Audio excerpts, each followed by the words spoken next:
मेरा नाम है मोहित और आपका स्वागत हमारे यूट्यूब चैनल हिस्ट्री चैंपियन में। तो जैसा कि आप जानते हो, आपका जो पेपर होने वाला है इंट्रोडक्शन टू रिसोर्स ज्योग्राफी, किसका? ज्योग्राफी का। जो ज्योग्राफी आपका विषय होता है उसके जो एमडीसी फिफ्थ सेमेस्टर का, कौन सा? एमडीसी के फिफ्थ सेमेस्टर का जो पेपर होगा उससे संबंधित जितने महत्वपूर्ण प्रश्न होने वाले हैं सारे के सारे आपको करवाने वाला हूँ। बस आपको क्या करना है, वीडियो को पूरा देखना है और चैनल को जोर से सब्सक्राइब कर देना। सभी बच्चों से रिक्वेस्ट है भाई, इन सब विषयों की कोई भी सीरीज नहीं मिल रही है, मैं आपको फ्री में नोट्स दे रहा हूँ, फ्री में वीडियो क्लासेज भी करा रहा हूँ सॉल्यूशन की। आपको तो सिर्फ चैनल को सब्सक्राइब करना है, इतना काम तो मेरा आप कर ही सकते हो, मुझे उम्मीद आपसे पूरी की पूरी। साथ के साथ कोने में आपको जो व्यू प्रोडक्ट वाला ऑप्शन मिल रहा है उस पर क्लिक करके फ्लिपकार्ट और मित्रा से कोई प्रोडक्ट खरीद सकते हो। ये पीडीएफ आपको फ्री में हमारे टेलीग्राम चैनल पर मिलेगी। कुछ नहीं करना, डिस्क्रिप्शन में टेलीग्राम का लिंक दे रखा, वहाँ पर क्लिक कर लेना। वहाँ पर क्लिक करने के बाद में ऊपर की तरफ हिस्ट्री चैंपियन, जो आप इस प्रकार के हमारे टेलीग्राम चैनल पे पहुँच जाओगे। इस प्रकार के टेलीग्राम चैनल पे पहुँचने के बाद में ऊपर की तरफ हिस्ट्री चैंपियन लिखा हो, यहाँ पर क्लिक करना है। यहाँ पर क्लिक करने के बाद में यहाँ पर फाइल वाला सेक्शन मिलेगा, इस फाइल वाले सेक्शन पे क्लिक करना है और कोने में सर्च वाला ऑप्शन मिलेगा, यहाँ पर सर्च कर लेना क्या आपके सामने एमडीसी। जैसे एमडीसी सर्च करोगे यहाँ पर एमडीसी फिफ्थ सेमेस्टर के नाम से पीडीएफ देखने को मिलेगी। यहाँ पर बाकायदा आपको क्लिक कर लेना है और इस पीडीएफ में 17 नंबर पेज पे आना है। कितने नंबर पेज पे? 17 नंबर पेज पे, तब आपको ये पूरा का पूरा पीडीएफ है वो पढ़ने को मिलेगी। जाओ अच्छे से पढ़ लो और सभी बच्चों से रिक्वेस्ट है चैनल को जोर से सब्सक्राइब कर लेना। 30,000 सब्सक्राइबर का अपने टारगेट ले रखा। कितने सब्सक्राइबर का? 30,000 सब्सक्राइबर का पूरा करवा दो भाई, ये टारगेट 30,000 सब्सक्राइबर का। अगर आप सब्सक्राइब कर दोगे चैनल को तो ये टारगेट बहुत आसानी से कंप्लीट हो सकता है। करो भाई चैनल को सब्सक्राइब, सभी बच्चों से रिक्वेस्ट है। संसाधन से आप क्या समझते हैं, इसके अध्ययन क्षेत्र एवं महत्व को स्पष्ट कीजिए। तो संसाधन किसके कौन से प्रकार के होते हैं एवं इसके अध्ययन क्षेत्र व महत्व को आपको विस्तार से समझाना है। तो संसाधन क्यों ही जहाँ मत हन बताइए ना, पहले वीडियो में समझाई ही संसाधन क्यों ही। संसाधन अपने आसपास है, जलवायु, पानी को उपयोग कर रहे हो, जमीन पर तिपक रखे हो, यो भी संसाधन है। गाड़ी में बैठ के यह भी संसाधन, हर चीज जो आसपास है वह सारे एक संसाधन को ही रूप हुआ है। संसाधन वे प्राकृतिक व मानवीय तत्व होते हैं जिसका उपयोग मनुष्य अपनी आवश्यकताओं की पूर्ति एवं आर्थिक विकास के लिए करता है। तो संसाधन क्या होते हैं? वो वस्तुएं होती हैं जिसके लिए मनुष्य अपनी आवश्यकताओं की पूर्ति व आर्थिक विकास के लिए करता है। समझ में आ गई? तो संसाधन वही चीज हुई जो मनुष्य अपनी आवश्यकताओं की पूर्ति के लिए करे है और अपने विकास के लिए उपयोग में ले हुआ है। जैसे EW जेमिरमन ने बताया, संसाधन वह हैं जिनके उपयोग मानव के लिए, यदि कोई वस्तु उपयोगी नहीं है तो वह संसाधन नहीं है। सीधी सीधी बात है आदमी के लिए कि आदमी हो स्वार्थी। तो आदमी के लिए संसाधन वही चीज़ है जो को काम की चीज़ है। समझ, जो चीज़ थारा काम की नहीं रही तो बस संसाधन की काल थे, पढ़ लिख के नौकरी लागा थार के लिए किताब की काम की तो बस थारे संसाधन को नहीं। लेकिन जितना दिन नहीं लगेगा इतना दिन तो थार के लिए बहुत तगड़ा संसाधन ही है। समझ में आ गई? तो वही चीज़ें जो इंसान के लिए उपयोगी नहीं है वो कोई भी प्रकार के संसाधन नहीं है। तो ये एक उदाहरण आपके सॉरी कोटेशन है EW जेविरमन के द्वारा दिया गया है। जैसे कि जल, मृदा, खनिज, वन के उत्पादन, ऊर्जा स्रोत, मानव श्रम, प्रौद्योगिकी, सब क्या संसाधन में है। तो मैं थाने बताऊं जो आशा पासा थान चीज दिखे ना, आप एग्जाम देना जाओ बहुत सारी चीज संसाधन में उनको नाम लिखती हो। संसाधनों का अध्ययन क्षेत्र। तो संसाधनों का आपका क्या कौन सा अध्ययन क्षेत्र होते हैं, कितने प्रकार के संसाधन होते हैं ये देखेंगे अपन। तो पहले संसाधन होते हैं प्राकृतिक संसाधन। थान सब ने बेरा जल, भूमि, खनिज, वायु और वन और जलवायु। तो ये सब तो सबको पता है कि ये सारे संसाधनों में आते हैं। दूसरे प्रकार देखेंगे ऐसे संसाधन जो मानव पे निर्भर करते हैं, मानव संसाधन बोले जाए, जैसे जनसंख्या। समझ में आ गई आपको? अब भारत है, भारत में क्या जनसंख्या है कि इतना लोग पैदा होगा, इतना युवा होगा कि और लोगों रोजगार कौन मिल रही हो। अब जापान की समस्या क्या है? उठे ही को नहीं युवा काम करने वाला, तो उठे की समस्या अलग है, उड़े की समस्या अलग है। तो उठे मानव संसाधन की कमी है। भारत में इतना मानव संसाधन है जिनको कोई प्रयोग ही को नहीं हो रही हो। तो यही है, जनसंख्या हो गया, श्रमिक हो गया, जो था ज्ञान है, समझो पढ़ाई लिखाई कर रहे हो वो ज्ञान, कौशल, जहाँ मान ली कोई लड़को है ना, उन कंप्यूटर पर वो बहुत बढ़िया पेंटिंग करनी हो ना, तो योग को क्या है? कौशल है। समझ में आ गई? बहुत बढ़िया उद्योगों का बारे में जानकारी, तो योग को कौशल है। बढ़िया एक्सेल शीट बना सका, योग कौशल है। समझ में आ गई? तो रील देखना कोई कौशल में को नहीं आवे। समझ में आ गई? तो थान को सीखना पड़ेगा, जो कोई चीज़ थे जिससे 2 रुपया कमा सको वही कौशल कहलावा है। इनके कह जा मानव संसाधन कहे जावा है। ऊर्जा संसाधन कोयला, पेट्रोलियम, गैस, जल विद्युत, सौर ऊर्जा, जिस चीज से ऊर्जा को उत्पादन हो उनके कहे जा ऊर्जा संसाधन का नाम से जाने जाए। जय कोयलो हो, पेट्रोलियम हो, गैस होगी, जल विद्युत होगी, सौर ऊर्जा, समझ ये सारा के आप करा ऊर्जा को प्रयोग करा। जय कोयला को प्रयोग करके जल विद्युत, जय आपका सामने क्या बोलते हैं उनको, कोयला आधारित जो उद्योग जल विद्युत होते हैं वो हो गए। पेट्रोलियम गैस से भी आप ऊर्जा को उत्पादन करा। अगला संसाधन जैविक व अजैविक संसाधन। जैविक कौन सा है, जो आप जैविक जीव जंतु से याद कर लो, समझ में आ गई, जो प्राकृतिक रूप से उत्पन्न हुए। अजैविक जो मानवीय रूप से उत्पन्न हुई ही, जैसे कि आपके सामने वनस्पति जीव जंतु हो गया, खनिज व ऊर्जा स्रोत हो गया, वह अजैविक के अंतर्गत आते हैं। अगले वाला है नवीनीकरण व अनवीनीकरण संसाधन। तो नवीनीकरण कौन सा है, नवीनीकरण नवीन बना लियो, मतलब अया को आदमी जो अया की चीज जो बार बार उत्पन्न करी जा सके है। जहाँ सूर्य हो गया, जल हो गया, ये क्या है, नवीनीकरण। अब पानी क्या है, अच्छे पानी बाहर ने क्या करो, पानी बाहर न डोलती हो, समझ में आ गई, एक गिलास पानी बाहर न डोलो तो क्या हो, पानी पास सूरज की तावड़ी पड़ी, उड़ के वाष्पीकरण हो के चल को उठे चले गो, आसमान में चले गो, समझ इस साबुन पानी उड़ो और आसमान में जाके बादल बन गया, बादल बन के बारिश होगी, थे पानी डोले वो जो थारा घर बारिश के रूप में आगो, समझ में आ गई। उन थे क्या करो, कुंड में बेड़ो कर लियो और वापस पानी पी लियो। तो यही है, या के जल चक्र एक है, चलते रहे। तो यहाँ का संसाधन जो इनको बार बार उपयोग करियो जा सके, जो बार बार में एक साइकिल में चलता नहीं, व नवीनीकरण हुई। जना सूर्य हो गया, जल हो गया, भूतापी हो गया, ये सब किसके उदाहरण होते हैं, नवीनीकरण के उदाहरण होते हैं।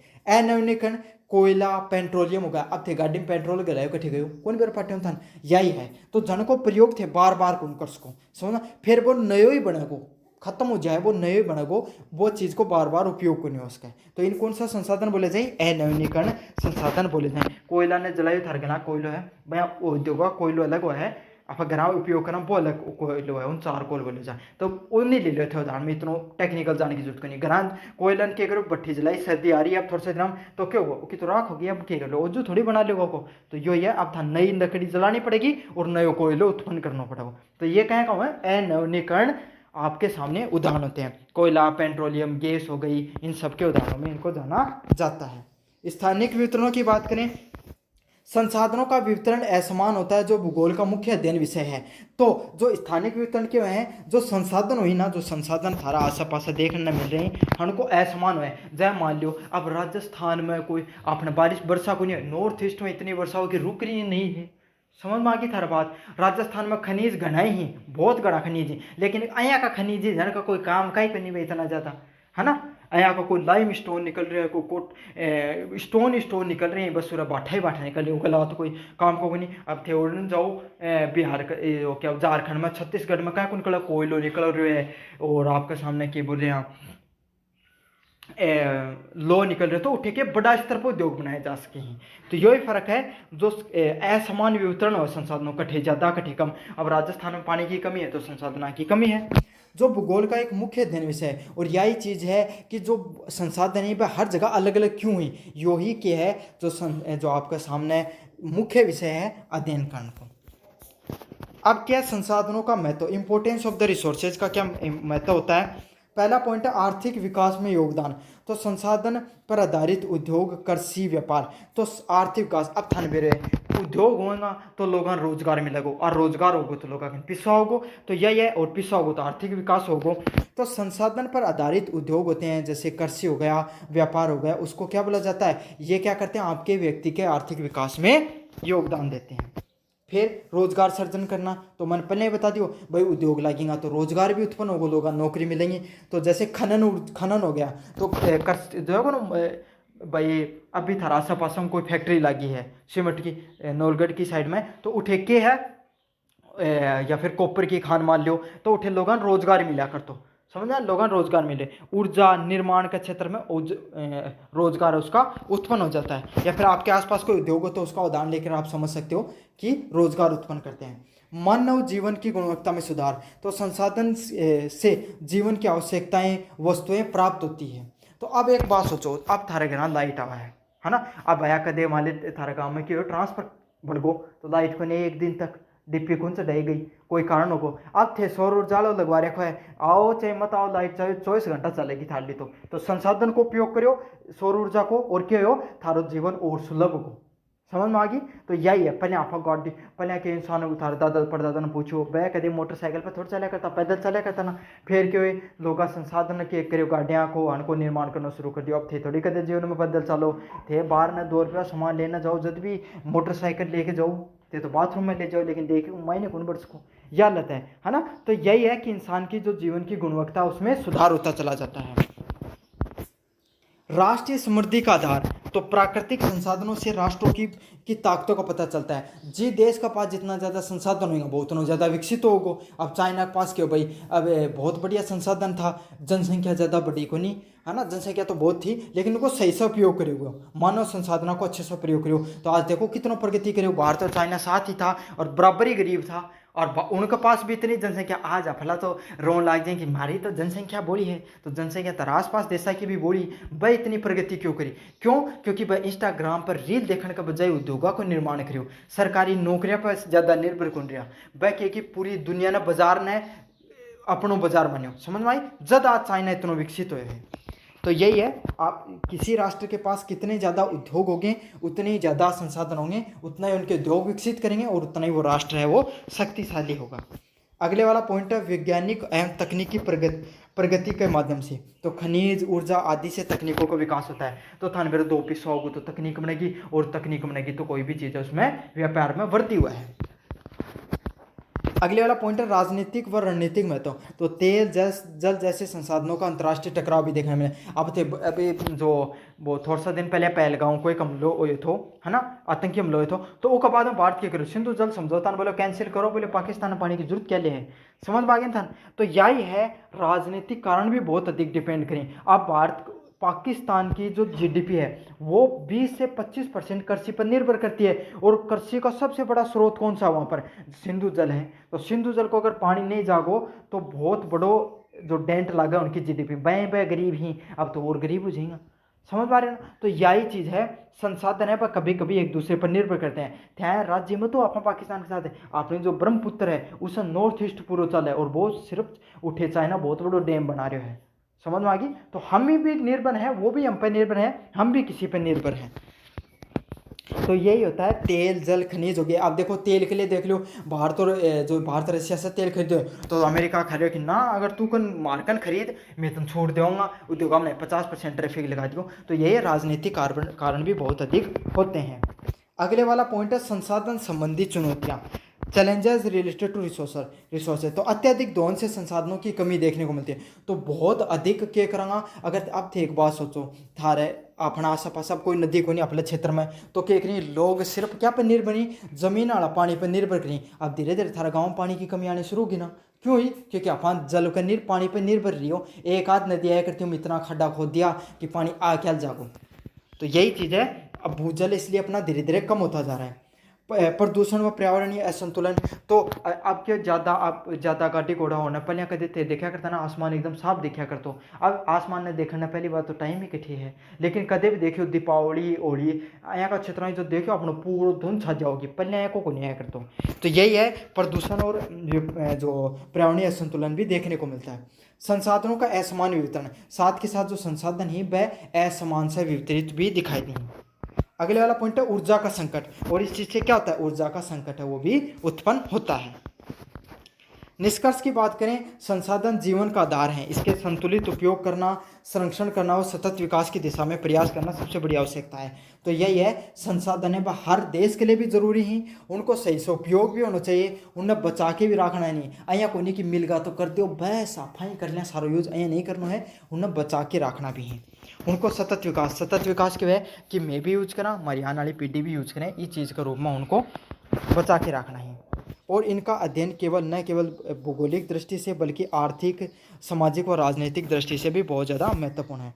तो ये हर तरीके से महत्वपूर्ण, इसलिए इनको बचा के रखना बहुत ज़्यादा महत्वपूर्ण होता है। तो ये आपके सामने संसाधन से संबंधित महत्वपूर्ण प्रश्न था, काफ़ी ज़्यादा इंपॉर्टेंट प्रश्न है, मैंने आपको करा दिया है।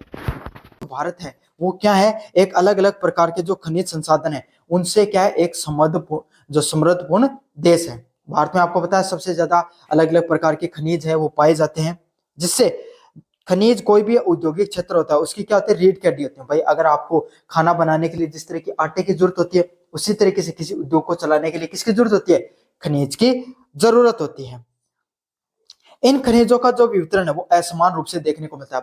भारत जैसा देश है, यहाँ पे खनिज देखने को तो मिलते हैं, लेकिन उनका जो वितरण है वो कैसे देखने को मिलता है? असमान रूप से देखने को मिलता है, जिसमें से मुख्य रूप से प्रायद्वीपीय पठार, हिमालयी क्षेत्र और आपके सामने उत्तरी मैदानों के कुछ हिस्सों में पाया जाता है। मुख्य रूप से आपके सामने जो हिमालयी क्षेत्र है, प्रायद्वीपीय पठार है और उत्तरी भारत के कुछ क्षेत्रों में पाया जाता है। तो लगभग भारत का हर वो क्षेत्र है, हर राज्य है जहाँ पर खनिज संपदा तो देखने को ही मिलती है। खनिजों में मोटे तौर पे आपके सामने धात्विक व अधात्विक खनिजों में वर्गीकृत किया गया है। तो अगर आप खनिजों को देखें तो दो रूप होता है, धात्विक जिसके अंदर जो आपके सामने धातु का गुण पाया जाता है, अधात्विक जिसमें धातु का गुण नहीं पाया जाता। उन दो रूपों में इनको मुख्यतः वर्गीकृत किया जाता है। तो चलो शुरू करते हैं। आपके सामने पहला टाइप है धात्विक खनिज और उसका सबसे ज्यादा महत्वपूर्ण है लो एस। आपके सामने इससे संबंधित ये डायरेक्ट लो एस के उद्योग के बारे में ही पूछ लिया जाता है, काफी ज्यादा महत्वपूर्ण उद्योग है ये। जो आधुनिक औद्योगिक अर्थव्यवस्था के आधार पे भारत में उच्च गुणवत्ता का जो हेमेटाइट और जो मैग्नेटाइट का लोहा अयस्क है वो प्रचुर मात्रा में पाया जाता है। अगर हम भारत में बात करें तो आधुनिक जो औद्योगिक अर्थव्यवस्था, कोई भी उद्योग देख लो या फिर अपने आसपास की अगर आपके पास कोई वस्तु पड़ी है तो उसको एक बार देखो, उसके अंदर आपके सामने कहीं ना कहीं लोहा और स्टील है वो उसके अंदर लगा हुआ जरूर मिलेगा आपके सामने, है ना। और लोहा है और स्टील है वो कोई भी उद्योग को चलाने के लिए क्या उसकी रीढ़ की हड्डी है भाई। मशीनें लोहे से बनती हैं, समझ में आ गया आपके सामने। और कोई औजार कोई चला रहा होगा तो वो भी लोहे से बनेगा, स्टील से बनता है। तो जो उद्योग है, आधुनिक उद्योग है, उसकी अर्थव्यवस्था की आधार ही आपके सामने किसको माना जाता है? लोहा इस्पात उद्योग को माना जाता है। भारत में उच्च गुणवत्ता का जो लोहा है जिसके जो अलग अलग प्रकार होते हैं, हेमेटाइट व जो मैग्नेटाइट है, उसका जो प्रचुर मात्रा में पाया जाता है। जिसके वितरण की बात करें आपके सामने सबसे ज्यादा कहां पर देखने को मिलता है? आपके सामने उड़ीसा उद्योग के बारे में। उड़ीसा का जो उद्योग है सबसे ज्यादा उड़ीसा में देखने को मिलता है। छत्तीसगढ़, कर्नाटक व झारखंड व गोवा में भी इसकी कुछ जो खदान है वो देखने को मिलती है आपके सामने। और इसका उपयोग कहां पर किया जाता है? इस्पात जो उद्योग होता है उसके निर्माण में भी इसका उपयोग किया जाता है। अगले वाला उद्योग आपके सामने मैग्नीज एस्क। मैग्नीज एस्क की बात करें, इसका जो महत्व क्या है? जो इस्पात है उसके निर्माण में फेरोमैग्नीज में महत्वपूर्ण होता है। तो जो इस्पात होता है आपके सामने फेरोमैग्नीज के निर्माण में इसका महत्वपूर्ण योगदान होता है, जिससे आपके सामने मैग्नीज से क्या होता है? ब्लीचिंग पाउडर हो गया, कीटनाशक हो गया और पेंट बनाने में इसका उपयोग में लिया जाता है। तो आपके सामने जो मैग्नीज उद्योग है इसमें से अलग अलग प्रकार के जैसे ब्लीचिंग पाउडर हो गया, कीटनाशक हो गए और पेंट बनाने के लिए इसमें उपयोग में लिया जाता है इसको।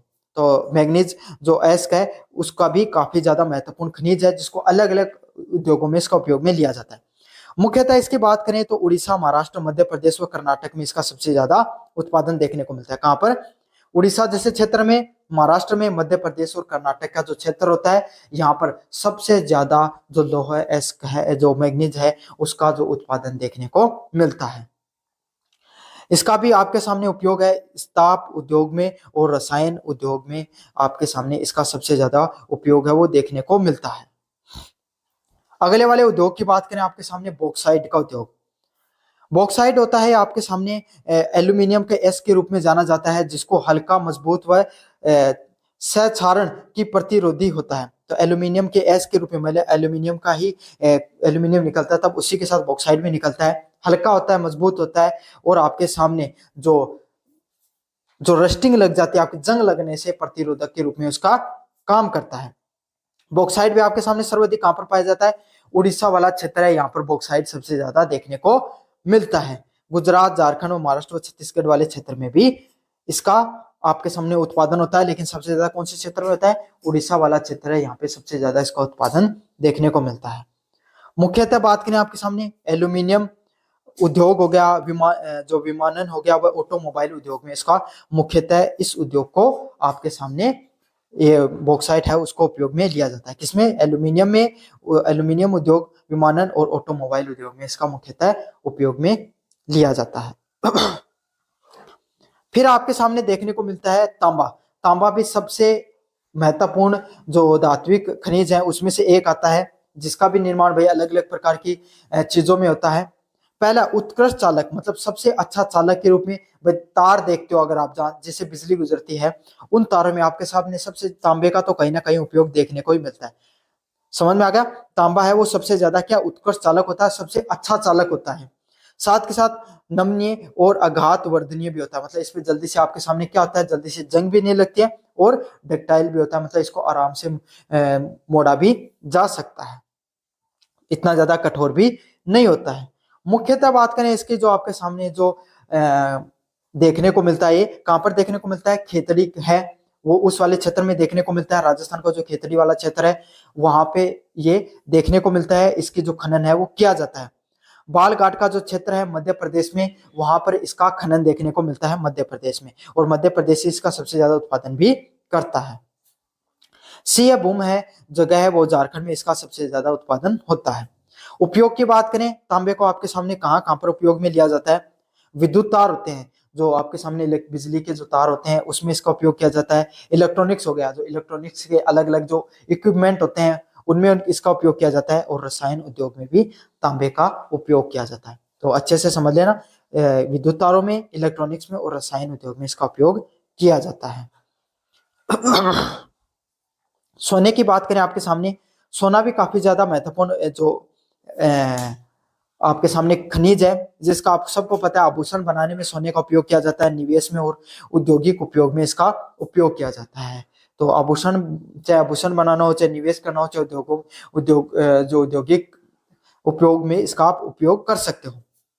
सबसे महत्वपूर्ण जो कोलार गोल्ड फील्ड्स है, कोलार की जो आपके सामने जो गोल्ड माइन है जो कर्नाटक में थी, अब जो बंद हो गई है, वहां पर इसका सबसे पहले और सबसे ज्यादा उत्पादन किया जाता था। आपके सामने जो केजीएफ मूवी बनी हुई है वो यहीं पे बनी हुई है। यहाँ पर सबसे ज्यादा आपके सामने गोल्ड का उत्पादन होता था। अब हुट्टी गोल्ड माइंस भी कर्नाटक में देखने को मिलते हैं, वहां पर इसका उत्पादन होता है, और रामगिरी आंध्र प्रदेश का जो क्षेत्र है यहाँ पर देखने को मिलता है। मतलब लगभग आपके सामने जो दक्षिण वाला क्षेत्र कर्नाटक और आंध्र प्रदेश में जो गोल्ड का है, सोने का आपके सामने उत्पादन होता है। उपभोग की बात करें आपके सामने, आभूषण इसके किसके आभूषण होते हैं वो किस में देखने को मिलते हैं, इलेक्ट्रॉनिक्स आभूषणों में, और इलेक्ट्रॉनिक्स में इसका उपयोग किया जाता है।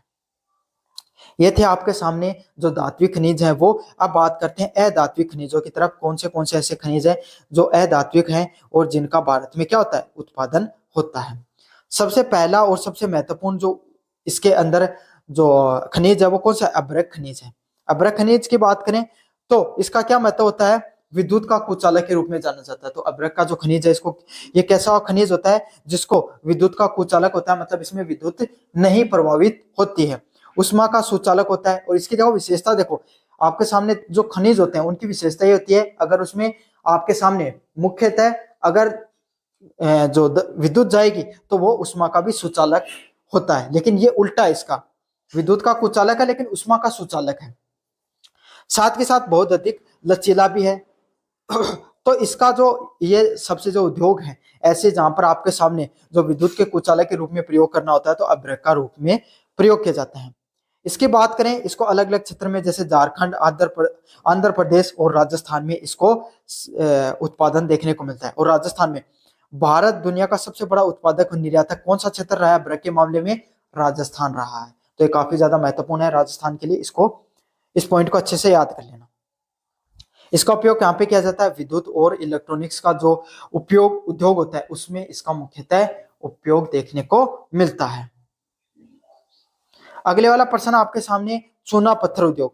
चूना पत्थर उद्योग की बात करें तो सीमेंट उद्योग में लोहा जो इस्पात उद्योग है, फ्लक्स के रूप में इसका उपयोग किया जाता है। तो चूना पत्थर आपको पता है भाई, जो चूना होता है जो जिसको आपके सामने मुख्यतः तो सीमेंट उद्योग में खास करके उपयोग किया जाता है, क्योंकि सीमेंट है उसको चुनने की अच्छी मात्रा में जरूरत होती है।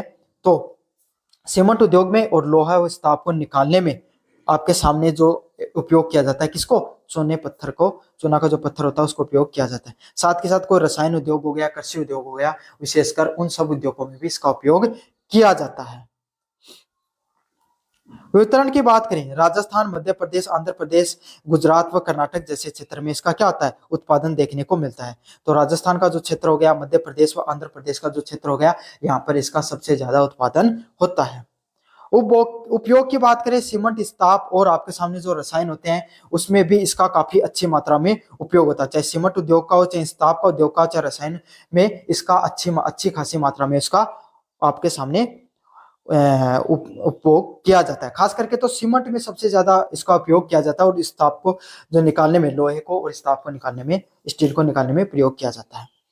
अगले वाले आपके सामने जो खनिज है वो कौन सा? जिप्सम का खनिज है। जिप्सम का भी सबसे महत्वपूर्ण खनिज होता है, जिसका उपयोग किसके लिए किया जाता है? सीमेंट हो गई, उर्वरक और प्लास्टर और पेरिस को बनाने में किया जाता है। तो जिप्सम किसका उपयोग किया जाता है? जिप्सम और चूना पत्थर दोनों का उपयोग आपके सामने जो किसके लिए किया जाता है? सीमेंट उद्योग के लिए किया जाता है। तो जो व्हाइट कलर की पुट्टी देखते हो उसमें भी आपके सामने किसका उपयोग होता है? जिप्सम का ही उपयोग होता है। उर्वरक और प्लास्टर ऑफ पेरिस आपके सामने जो आपके सामने हाथ टूटने पर जो बांधा जाता है उसको प्लास्टर ऑफ पेरिस ही बोला जाता है। उसमें आपको उसको बनाने में उपयोग किया जाता है। जो पहले तो लिक्विड में होता है लेकिन उसके बाद में वो सॉलिड फॉर्म में कन्वर्ट हो जाता है। तो उसको उसमें कौन सा जो खनिज है वो उपयोग होता है? जिप्सम का उपयोग होता है। जिप्सम और अब्रक दोनों आपके सामने, आपको पता है राजस्थान में सर्वाधिक उत्पादन होता है इसका, और कुछ कुछ आपके सामने जम्मू कश्मीर में भी इसका उत्पादन देखने को मिलता है। उपयोग की बात करें, सीमेंट, उर्वरक व जो भवन निर्माण हो गया उसके अंदर इसका उत्पादन देखने को मिलता है। कौन से वाले में? सीमेंट में, उर्वरकों में और भवन निर्माण में आपके सामने जिप्सम है उसका आपके सामने उपयोग किया जाता है। अगले वाला आपके सामने रॉक फॉस्फेट। रॉक फॉस्फेट की बात करें, ये फॉस्फेट उर्वरक बनाने के लिए महत्वपूर्ण होता है। तो आपके सामने जो रॉक फॉस्फेट होता है इसको खास करके लिए किसके लिए उपयोग में किया जाता है? इसको किसके लिए उत्पादन होता है या किसके लिए महत्वपूर्ण है? ये आपके सामने जो उर्वरक होते हैं उसके निर्माण में सबसे ज्यादा महत्वपूर्ण होता है, जिसका राजस्थान के झामर कोटड़ा और जो मध्य प्रदेश का जो क्षेत्र होता है वहां पर इसका उत्पादन देखने को मिलता है। कौन से क्षेत्र में? जो राजस्थान का जो झामर कोटड़ा क्षेत्र है उसमें इसका उत्पादन सबसे ज्यादा देखने को मिलता है और मध्य प्रदेश में इसका उत्पादन देखने को मिलता है। उपयोग की बात करें, उर्वरक उद्योग, तो उर्वरक जो उद्योग है उसमें इसका काफी मात्रा में रॉक फॉस्फेट का उत्पादन होता है। अब बात करेंगे ऐसे उद्योग जिनमें आपके सामने ऊर्जा के उत्पादन के लिए उपयोग किया जाता है, जिसमें सबसे ज्यादा महत्वपूर्ण आपके सामने कौन सा?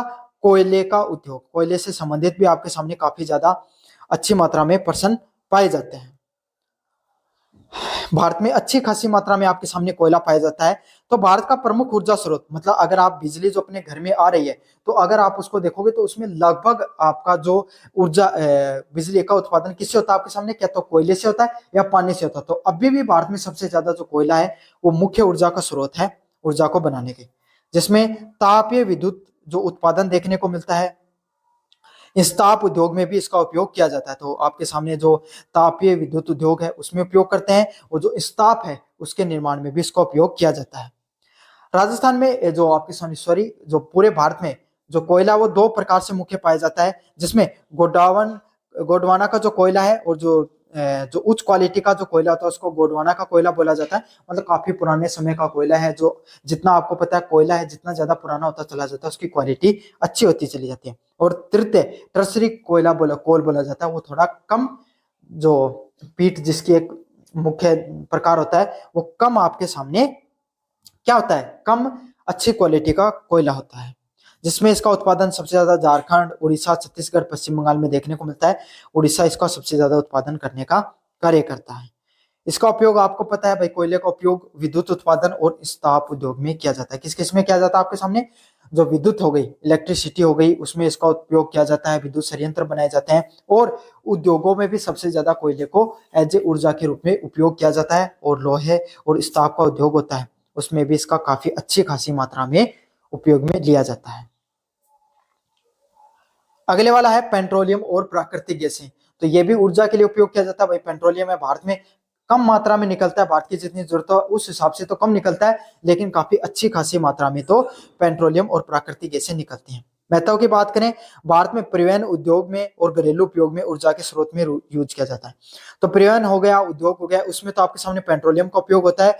प्राकृतिक गैस की बात करें तो आपके सामने जो घरेलू उपयोग हो गया उसके रूप में आपके सामने किसका उपयोग किया जाता है? प्राकृतिक गैस है, उसका जो प्राकृतिक गैस है वो आपके सामने उपयोग में ली जाती है। अलग अलग प्रकार के क्षेत्र की बात करें, जहाँ पे मुंबई हाई हो गया, जो मुंबई का जो क्षेत्र है मुंबई हाई, वहां पर आपके सामने जो पेट्रोलियम है उसका उत्पादन होता है। असम का जो डिगबोई क्षेत्र है, जो नहर कटिया क्षेत्र है, वहां पे आपके सामने जो पेट्रोलियम है उसका उत्पादन होता है। गुजरात का जो अंकलेश्वर क्षेत्र है वहां पे इसका उत्पादन होता है। और जो कृष्णा व गोदावरी बेसिन है वहां पे आपके सामने इसका उत्पादन देखने को मिलता है। तो मुंबई आई का क्षेत्र, असम का क्षेत्र व गुजरात का जो अंकलेश्वर जो क्षेत्र होता है वहां पर इसका जो इसकी जो रिफाइनरियां हैं, इसके जो उत्पादन संयंत्र है वो लगे हुए हैं।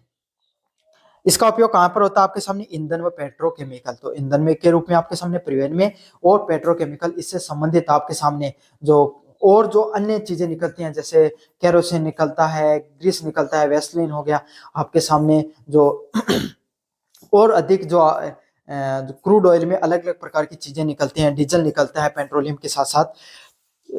और तो ये सारी की सारी चीजें जिनको पेट्रोकेमिकल्स के नाम से जाना जाता है उसका भी उत्पादन देखने को मिलता है। अगले वाले की बात करें, भारत में इन खनिजों का सतत दोहन व कुशल प्रबंधन देश के औद्योगिक विकास व ऊर्जा की सुरक्षा के लिए महत्वपूर्ण है। तो अगर इन सबको अगर अच्छे से उत्पादित किया जा सके और इनका सही से प्रबंधन किया जाए तो भारत में उद्योगों का जो विकास है वो बहुत अच्छे से हो सकता है, और ऊर्जा सुरक्षा के लिए भी ये सबसे ज्यादा महत्वपूर्ण है। तो ये था आपके सामने जो सबसे ज्यादा महत्वपूर्ण प्रश्न।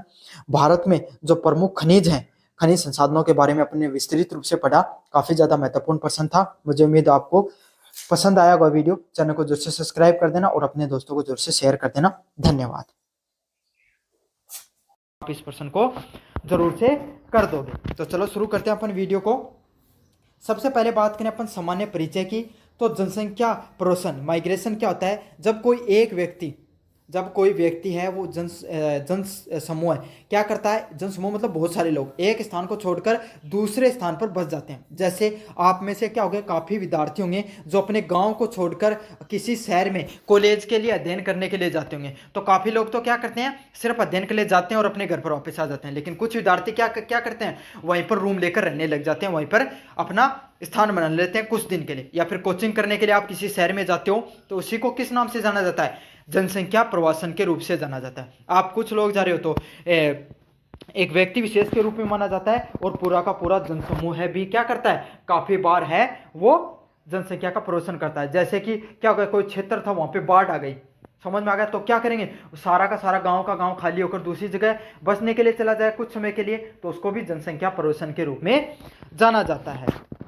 ये दो प्रकार का हो सकता है आपका जनसंख्या प्रवसन है, माइग्रेशन है वो स्थायी व अस्थायी। मतलब हो सकता है कि स्थायी रूप से लोग वहां पर बसने के लिए चले गए होंगे, जैसे कि क्या किया गया, अब वो क्षेत्र है वहां पर बांध बना दिया गया, जो क्षेत्र था वहां पर बांध बना दिया गया, तो क्या स्थायी रूप से लोगों को दूसरी जगह पर रहने के लिए जगह दे दी कि वहां पर वो लोग बस कर चले गए, तो वो क्या होगा, स्थायी जनसंख्या प्रवसन हो गया।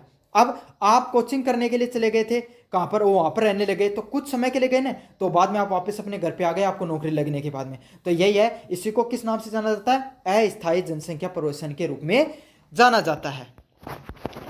प्रवसन किसी भी देश या क्षेत्र की जनसंख्या संरचना, संसाधन वितरण और आर्थिक विकास को प्रभावित करता है। जो प्रवसन होता है वो कोई भी देश होता है ना, उसके क्षेत्र को प्रभावित करता है। मतलब जो क्षेत्र हो गया उसमें क्या होगा, अब लोग प्रवसन करेंगे तो वहाँ पे क्या होगा, लोग हैं कम हो जाएंगे, तो क्षेत्र का भी प्रभाव पड़ता है। जनसंख्या संरचना, ऑब्वियसली बात है, लोग जुड़ेंगे तो ज़्यादा लोग जुड़ते चले जाएंगे, तो क्या होगा, वह क्षेत्र में बढ़ेगा, जनसंख्या भी बढ़ेगी। लेकिन कम होंगे, जैसे गाँव से लोग बाहर जा रहे हैं तो गाँव की क्षेत्र थोड़ा कम होता चला जाएगा और जनसंख्या भी कम होती चली जाएगी।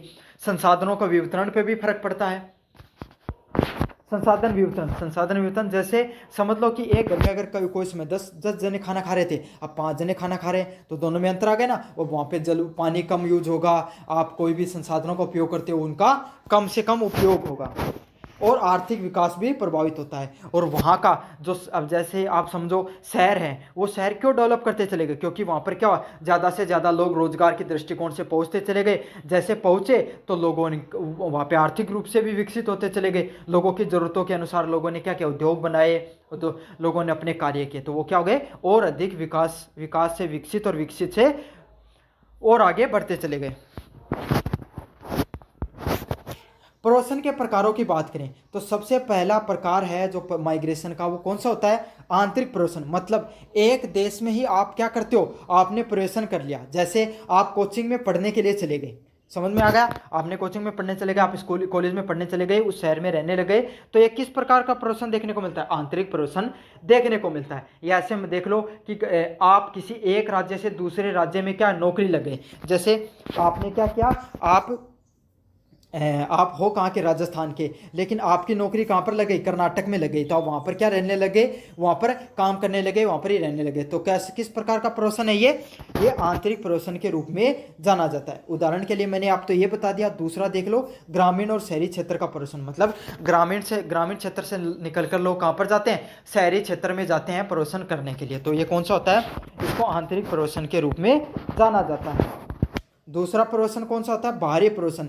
एक देश से दूसरे देश में प्रवास करना, मतलब आप जिस क्षेत्र में रहते हो वहां से, उस देश से निकलकर दूसरे क्षेत्र में चले जाते हो। जैसे काफ़ी लोग क्या करते हैं, आप पंजाब वगैरह में देखा होगा आपने, डंकी करके या वैसे करके जो कनाडा हो गया, यूरोप हो गया, या फिर अमेरिका में चले जाते हैं रहने के लिए, माइग्रेट करके चले जाते हैं। रोजगार के लिए चले जाओ, अच्छा जीवन जीने के लिए चले जाओ, या नौकरी के लिए, कुछ भी मान लो, आप वहाँ पर चले जाते हैं। तो ये किस प्रकार का प्रदर्शन देखा जाता है? आपको बाह्य प्रदर्शन, इंटरनेशनल माइग्रेशन के रूप में देखा जाता है। जैसे भारत से अमेरिका या खाड़ी देशों में काम करने के लिए प्रदर्शन करना, तो भारत से लोग अमेरिका, यूरोप या खाड़ी देश होते हैं, अरब वगैरह, वहाँ पर काम करने के लिए जाते हैं। उसको किस रूप से देखा जाता है? उसको बाह्य प्रदर्शन के रूप में देखा जाता है।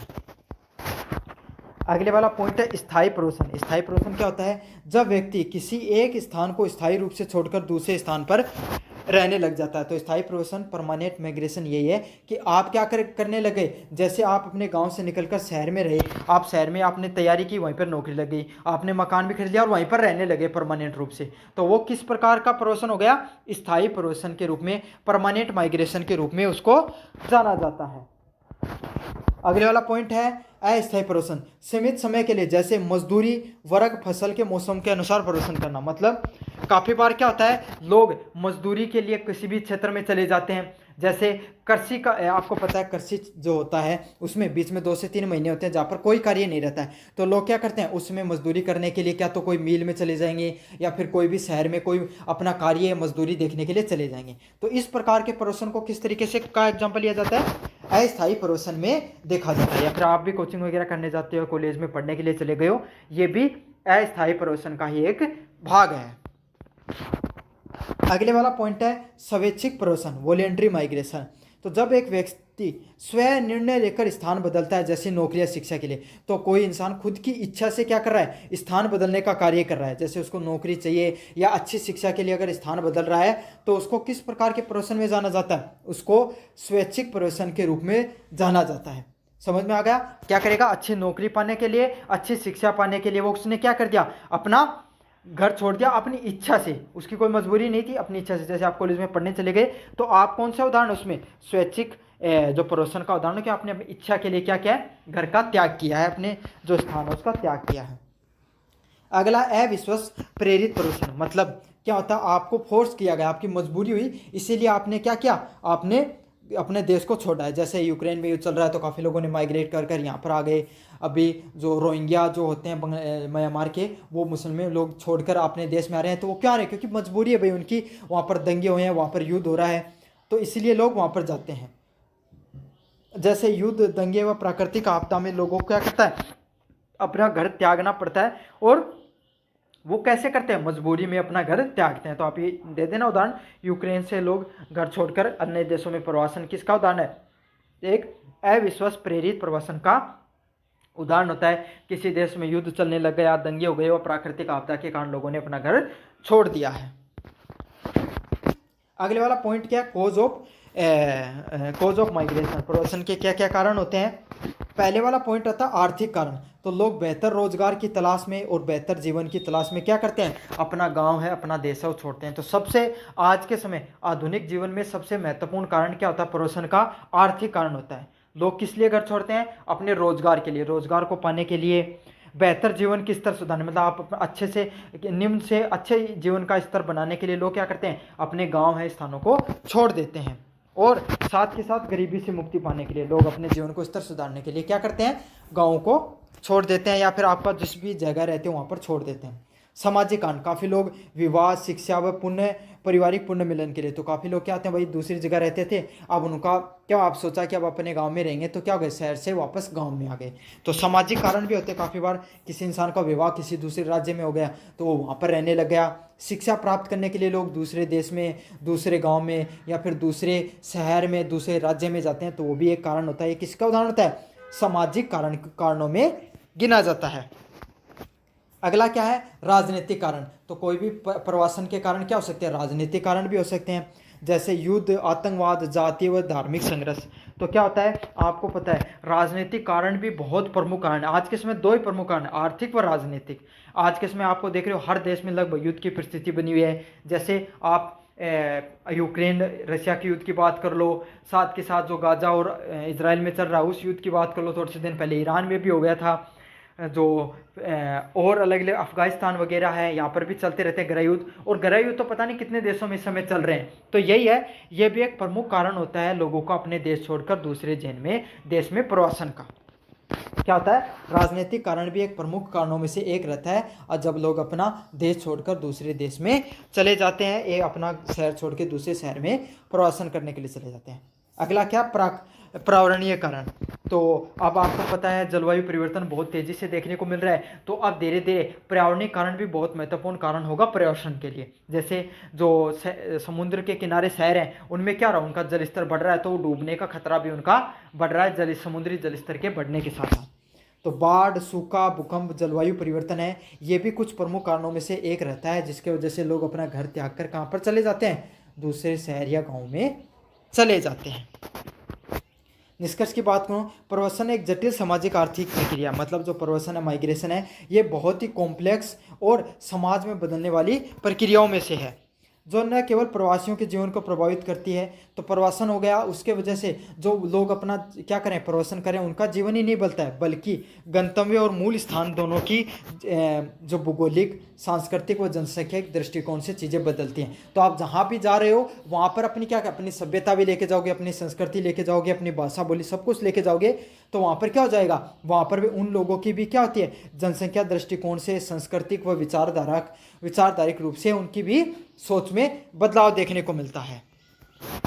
उनकी आर्थिक संरचना में भी बदलाव होता है। उचित नीति और योजना से प्रवासन को एक सकारात्मक दिशा दी जा सकती है। तो सकारात्मक के दो प्रभाव होते हैं, मतलब प्रवासन के दो प्रभाव होते हैं, सकारात्मक और नकारात्मक।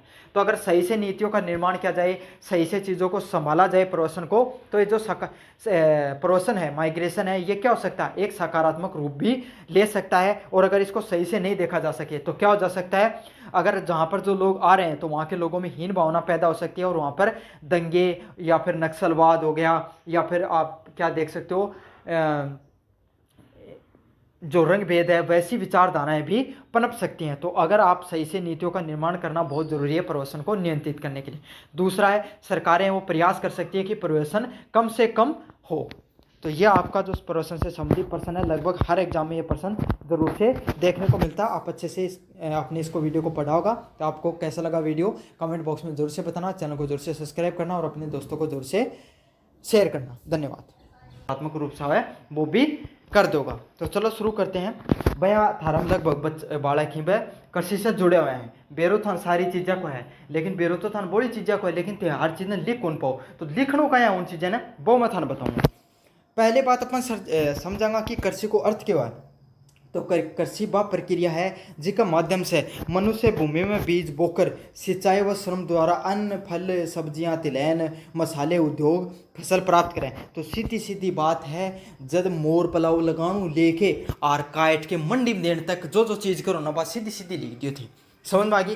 तो गाँव के टाबरा की बात। अब जन की कहते हैं कौन पेड़ों की भाई गेहूँ पक्के पेड़ा होके बाजार में आऊँ पहले अरिया भी हूँ पेड़ा होने पहले। तो हुन टाबरा ने समझा दूँ हुन के लिए क्या है कि सबसे पहले बीज ने जमीन में बोयो जा है, फिर के करी जाओ सिंचाई करके निराई गुड़ाई करके उनके फिर भया लावणी करे, जहाँ जोर भी आवे जब काट कूट के उनके करे, फिर उससे अनाज निकाले जा, अन्न, सब्जी, तिल, मसालो, जो एक चीज़ जो चीज़ चाहिए थानों को थे उत्पादन करोगा वह उत्पादित हो जाए, है ना, उससे जो प्राप्त करे। और विश्व में अधिकांश देशों में लगभग हर देशों में जो है वाकई कृषि बहुत महत्वपूर्ण है। भारत की जब आज़ाद हो तो 65% के आसपास जनसंख्या की क्या करती, कृषि कराया करती।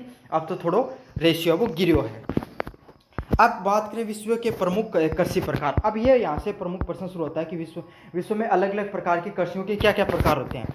जैसे ज़रूरत के हिसाब से प्रकार बदलते चले जाते हैं। तो पहला स्थानीय कृषि सब्सिस्टेंस फार्मिंग। तो इसमें क्या होता है, अपने उपयोग के अनुसार अपने उपयोग हेतु की जाने वाली कृषि, जहाँ की जरूरत है उस हिसाबों के कर लिया जाए बा कृषि कर ली जाए स्थान के हिसाबों।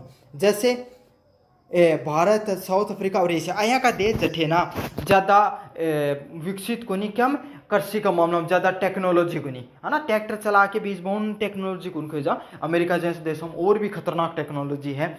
तो जहाँ की जरूरत होना, जहाँ का जगह है उस हिसाब की कृषि कर ली। जहाँ अब अपने कहें अपने बाजरू उग जा, लेकिन अब बाजरू थे कश्मीर में जाके बोलियोगी को नहीं उगे, और आप उन्हाड़ से अपने बालियाँ को नहीं उगी। तो यो फर्क है, यही कि जैसी ज़रूरत होती है, जैसी ज़मीन है, जैसी जगह है, जैसी जलवायु परिस्थितियाँ, उसके अनुसार जो कृषि कर ली जाती है उसको स्थानीय कृषि के नाम से जाना जाता है। जो लगभग क्या पर डिपेंड करे, अपनी डिपेंड करे जलवायु पर। समझ में आ गई। अब एक साल बारिश बड़ी होगी तो क्या बात करो, एक जात को ना जुगो, और नहीं हो अगले साल तो अपन बैठे ना भाई खाओ हो, अब की बार तो राम जी राजी क्यों नहीं हो। तो यही फर्क है, यहाँ का देश के जलवायु पर ज़्यादा निर्भरता रहे। दूसरे के व्यावसायिक कृषि, व्यापार हेतु उत्पादन करना, किसको कौन सी कृषि में आता है, व्यावसायिक कृषि में आता है। समझ में आ गया। जनको के सीधो सीधो बात हो, उन्हें कोई मतलब को नहीं, जमीन सब बस सीधो व्यापार के लिए करी। जहाँ अमेरिका, कनाडा, यूरोप और ऑस्ट्रेलिया, तो यहाँ का देश में चाहे जलवायु हो चाहे मत हो, उन पर निर्भरता बहुत कम है। बस सीधी टेक्नोलॉजी को उपयोग करें। जहाँ मान ले जलवायु को नहीं तो क्या करेंगे, कृत्रिम जलवायु बना लेंगे, जो ग्रीन हाउस वाला बना बनू की टेंट यहाँ की व्यवस्था करके। तो वह कहें कि कृषि है व्यापारिक कृषि, जो क्या पर डिपेंड करे, उद्योगा के हिसाब से कृषि करे। अगला है स्थानांतरित कृषि। तो और भी गरीब कृषि है। समझ में आ गई। जब पहले का टाइम में क्या करता, लोगों का जमीन घनी बहुत होया करती है ना, लोग इतना को नहीं तो क्या कराया करता, जंगल काट लिया करता और उठे कृषि कर लिया करता, और फिर क्या हो जाता है, 1-2 साल बाद हमारी जमीन अनुपजाऊ हो जाती ना, उन छोड़ के और कट्ठे कर लिया करता। तो इनका एक कृषि क्या बोले जाए, स्थानांतरित कृषि बोले जाए। और यह लगभग कट्ठे देखने मिला अब ये टाइम में, जठे बहुत बड़ा बड़ा जंगल ही, या जठे अभी भी विकास इतना पुच्चो को नहीं है। अमेजोन का बेसिन, अफ्रीका, पूर्वोत्तर भारत, अरे आप राजस्थान में तो कट्ठे कर लिया जंगल ही को नहीं। तो कृषि कौन मिल सके ना, जठे जंगल होंगे उठे मिलेगी। जब भारत में पूर्वोत्तर है यो आप लो नॉर्थ ईस्ट को इलाको उठे जंगल ज़्यादा ही, तो उठे कृषि ज़्यादातर देखने मिला है। अगले वाला पॉइंट है आर्द्र उष्ण कटिबंधीय कृषि। तो आर्द्र उष्ण कटिबंधीय कृषि जठे मतलब आए समझ लो ज़्यादा पानी पड़े, जठे ज़्यादा बरसात हो है, तो आर्द्र तो समझते ह्यूमिडिटी बोली जाए जिन्हें, है ना। तो उन या कटे करे जा जठे धान के अधिक उपज करनी हुआ है। समझ में आ गई। जैसे चीन, भारत, इंडोनेशिया, बांग्लादेश होगी उठे जठे पानी की ज़्यादा उपलब्धता मिल जा, उठे क्या करी जाए, आर्द्र उष्ण कटिबंधीय कृषि की जाती है। तो चाइना और भारतीय सबसे ज़्यादा आपके चावल के उत्पादक हैं। अच्छा, अमेरिका के एक रखो, अमेरिकन बेरो चावल के उत्पादन में बहुत ज़्यादा पानी चाहिए, तो अमेरिका बहुत शान है। अमेरिका कदे चावल की कृषि कौन करे, वो बाहर तो चावल खरीद ले, लेकिन खुद कृषि कौन करे, क्यों, क्योंकि खुद का संसाधनों को प्रयोग कौन करे, उन बेरो पानी बहुत कीमती चीज़ है। अगली कौन सी कृषि होती है, शुष्क कृषि। तो यह कौन सी कृषि हो जठे कम पानी हो, बस नाम ही बेरो पाठ को शुष्क कृषि, अपने राजस्थान वाली जठे पानी कम है उठे शुष्क कृषि हो। जैसे राजस्थान हो गया, पश्चिम एशिया हो गया, अफ्रीका हो गया, वो उठे कहें कि कृषि होगी शुष्क कृषि होना। मोटा अनाज ज़्यादा पैदा होगा, जब मक्का पैदा होगो, बाजरो पैदा होगो, राई, यहाँ की चीज़ ज़्यादा पैदा होगी उठे। अगले वाला पशुपालन कृषि। तो पशुपालन पर आधारित जो घूमती जाति होती हैं वो कृषि करती हैं। मतलब यहाँ की कृषि जठे मतलब घास फूस की ज़्यादा उत्पादन कर जा, जिप क्या है उन्हें कृषि से ज़्यादा उनको क्या पर डिपेंडेंसी रहे, पशुपालन पर ज़्यादा डिपेंड रही है। जैसे मध्य एशिया होगो, सारा होगो, रेगिस्तान होगो उठे या कृषि मुख्यतः देखने मिला है। अगले वाली कृषि कौन सी होती है, पॉलीकल्चर या मिश्रित कृषि। मतलब जठे फसलें प्लस पशुपालन दोनों को करे जाओ, मतलब जो पशुपालन भी कर लें और फसल भी कर लें। आपला गाँव वाली सी कृषि मतलब आपने कौन कहा कि भाई एक आध यहाँ की खेत भी बालना और साथ साथ एक ढांडो डोर भी क्यों जो है साल को बेच लें। तो यह प्रकार की कृषि के बोली जाए पॉलीकल्चर या मिश्रित कृषि बोली जाए। जो कठे देखने मिला था ना यूरोप में, अमेरिका में या भारत में ज़्यादातर देखने मिला है। जठे के की कृषि भी कर ली लोग और एक आध जो जानवर है वो भी कर ली ही। अगले वाला बागवानी कृषि। तो बागवानी कृषि था मेरा बाग उगाए तो बाग क्या को उगाओ के तो फल उगेंगे और के फूल उगेगा। तो बागवानी क्या होती है जहाँ पर फल व सब्जियाँ उगाई जाती हैं। जहाँ ये कठे मिला मध्यम सागरीय क्षेत्र में कैलिफोर्निया होगी, भारत होगी, अयहाँ का क्षेत्र में देखने मिले। तो 3-4 नाम रख लियो, अफ्रीका, भारत, कैलिफोर्निया, अयहाँ की जगह के सामू बस नाम चिपका दिए थे। अगला है प्लांटेशन कृषि। प्लांटेशन कृषि कौन सी है? हाँ, अयहाँ को शुष्क कृषि में ते दे नाम दे दो नॉर्थ ईस्ट को, अयहाँ को काम कौन करना है, बाकी कुछ भी लिख दो चाहिए। एक ही फसल का बड़े पैमाने पर उत्पादन करना। तो प्लांटेशन फार्मिंग क्या होती है? जो मतलब बहुत बड़े स्तर पर कृषि करी जाओ उद्योगा के लिए। तो उनके कहा जाए जैसे कॉफ़ी भी, जो कॉफ़ी हो गई, गन्नो हो गो, ब्राज़ील में, मलेशिया में रबर हो गो, तो वह बहुत बड़े स्तर पर कृषि देखने मिले। एक क्षेत्र विशेष की बहुत बड़े स्तर की कृषि होगा और पूरी दुनिया में फेमस हो जाए। अगले वाली कृषि कौन सी होती है? विनियत कृषि या वाणिज्य क्षेत्र की कृषि। जैसे डेयरी होगी या गेहूं जैसे फसलों का विशेष ध्यान रखा जाता है। अमेरिका, कनाडा और यूरोप में कृषि देखने को मिलती है। मतलब यह भी उद्योग सहित कृषि है। तो इम अगर थे सोचो 10 में कौन सी याद कर लिया? जी बता दूंगा। स्थानीय कृषि याद कर लियो। व्यावसायिक कृषि बहुत आसान है याद करनी। स्थानांतरित कृषि थारा बच्चे स्कूल में पढ़ेगी, ये याद कर लियो। शुष्क कृषि याद कर लियो। पशुपालन कृषि याद कर लियो। बागवानी याद कर लियो। और आपके सामने पॉलीकल्चर याद कर लियो। तो 5, 6, 7 याद कर लियो। 10 भी याद नहीं हो तो 5, 6 तो कम याद कर लियो। इजी है, न याद करो, सारा थन बेरो भी है। प्रमुख कृषि क्षेत्र, major agriculture region of the world, कौन सा ही? सबसे पहले है दक्षिण एशिया कृषि। तो अपने जो दक्षिण एशिया कटे जो पाकिस्तान, भारत होगो, श्रीलंका होगो, आपके सामने यो बांग्लादेश होगो, चाइना होगो, ये दक्षिण एशिया का क्षेत्र में आवा है। तो यहाँ पर क्या है, देश जैसे भारत, पाकिस्तान, बांग्लादेश होगी, यहाँ पर मुख्यतः कौन सी कृषि? भाई उधर नदी नाला ज़्यादा ही, बारिश ज़्यादा हुआ तो कौन सी फसल देखने मिलेंगी? चावल, गेहूँ, दाल हो गई, इस प्रकार की कृषि है वो ज़्यादातर देखने को मिलती है, जो क्या जलवायु पर ज़्यादा निर्भर करती है। क्यों? टेक्नोलॉजी तो आज को नहीं, जुगाड़ो आदमी ही जनाब जटे जलवायु पर ज़्यादा निर्भरता रहे लोगों की। कृषि के प्रकार कौन से हैं इनके? स्थानांतरित और मिश्रित कृषि ज़्यादातर कने हैं। फिर बात करें अगले वाला उत्तरी अमेरिका के अनाज बेल्ट, ग्रीन बेल्ट। तो ग्रीन बेल्ट में कटे जाए अमेरिका और कनाडा, हनकर बहुत बड़ी ज़मीन है। तो ये क्या पाएगा? गेहूं, मक्का और जौ। तो अच्छे से याद कर लेना, अमेरिका का जो ग्रीन बेल्ट होती है वहाँ पे गेहूं, मक्का और जौ है वह उगाई जा है। कृषि का प्रकार यंत्रीकृत और व्यवसाय कृषि। तो बहन के पास टेक्नोलॉजी है तो यंत्र लगा के रखेंगे और व्यवसाय उद्योगों के लिए कृषि करेंगे। अगले वाला पॉइंट है यूरोप। तो यूरोप में कहें कि कृषि देखने मिलेगी ज़्यादातर था ना फ्रांस, जर्मनी और ब्रिटेन जैसे देश हैं। तो फ्रांस हो गो, ब्रिटेन हो गो, जर्मनी जैसे देशों में आपको ये देखने को मिलती है। जहाँ उठे कौन सी? आलू होगा, गेहूं होगा, चुकंदर हो गया, इस प्रकार की कृषि आपको मुख्यतः देखने को मिलती है। उदाहरण के रूप में मिश्रित डेयरी व्यावसायिक प्रकार के कृषि होती है, वो एक प्रमुख कृषियों के प्रकारों में से देखने को मिलते हैं। जहाँ फ्रांस, जर्मनी है, ब्रिटेन है, अठेके है, या कृषि मुख्यतः देखने मिला है यूरोप के अंदर। समझ में आ गई? गेहूँ ज़्यादा कोई मोटी चीज़ को नहीं, गेहूँ तो सर्व कठे उगाए जाए। क्यों? मुख्य खाद्य को भोजन है। समझ में आ गई? अगले क्या? भूमध्य सागरीय क्षेत्र उठे, यो कौन सा है? स्पेन, इटली, ग्रीस, कैलिफोर्निया हो गई। और के अंगूर, जैतून, खट्टे फल। अब से सुने यूरोप की दारू सबसे बढ़िया है ना? तो उठे के हो गए? अंगूर हो गए हैं, अंगूर की वाइन बना कर है। समझ में आई? तो वह कौन सा क्षेत्र में हो गया? भूमध्य क्षेत्र में हो गया है। स्पेन हो गया, इटली हो गया, ग्रीस हो गया, कैलिफोर्निया हो गया, और फिर रेड वाइन मुख्यतः बनती है। तो उठे कहा कि वह ज़्यादातर बागवानी, बाग कृषि ज़्यादातर देखने मिला है।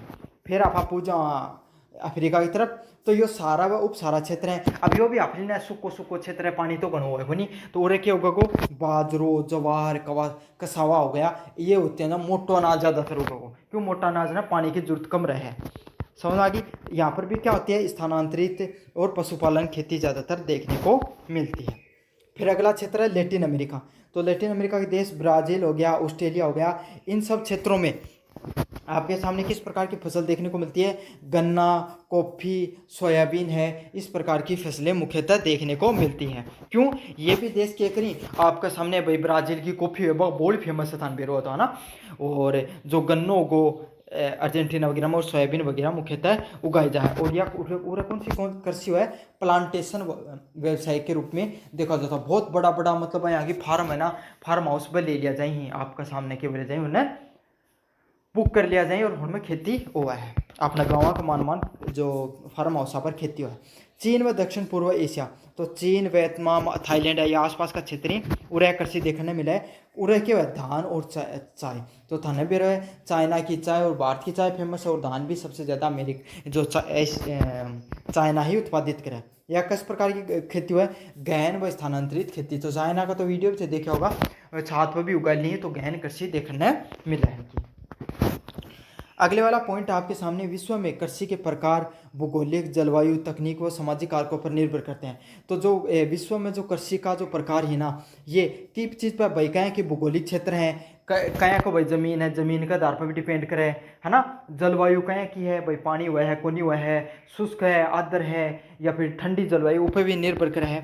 सामाजिक कारक पर भी निर्भर करे है। जैसे जैसे तकनीक और वैश्विक तकनीक बढ़ा है, वैश्विक और व्यावसायिक और वैज्ञानिक कृषि का भी प्रसार हुआ है। तो जहाँ जहाँ तकनीक बढ़ी है, जहाँ जहाँ व्यावसायिक और कृषि जो वैज्ञानिक कृषि को भी प्रसार हुआ है। लेकिन पारंपरिक व स्थानिक कृषि अभी भी विकसित देशों में आपके सामने देखने को मिलती है। तो अभी भी जो पुराने टाइप की कृषि वो अभी भी देखने मिल जाता है ना, कठे तो ये तो कृषि से संबंधित प्रश्न बहुत ज़्यादा महत्वपूर्ण है। ये प्रश्न तो जरूर से देखने मिला।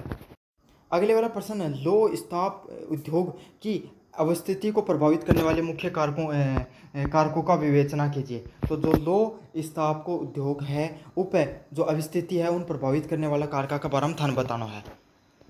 तो लो स्टील को जो उद्योग है, जो एक टाइम में इंडस्ट्री हुआ करती है, उनकी रीढ़ की हड्डी माने जाए करते ये उद्योग।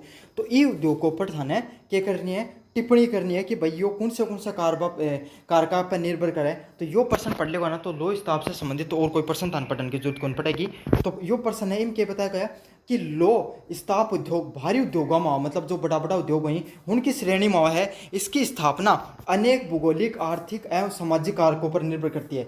तो इको जो निर्माण है, जो की स्थापना है, वह अलग अलग प्रकार की भौगोलिक जो आर्थिक गतिविधि उन पर निर्भर करा है।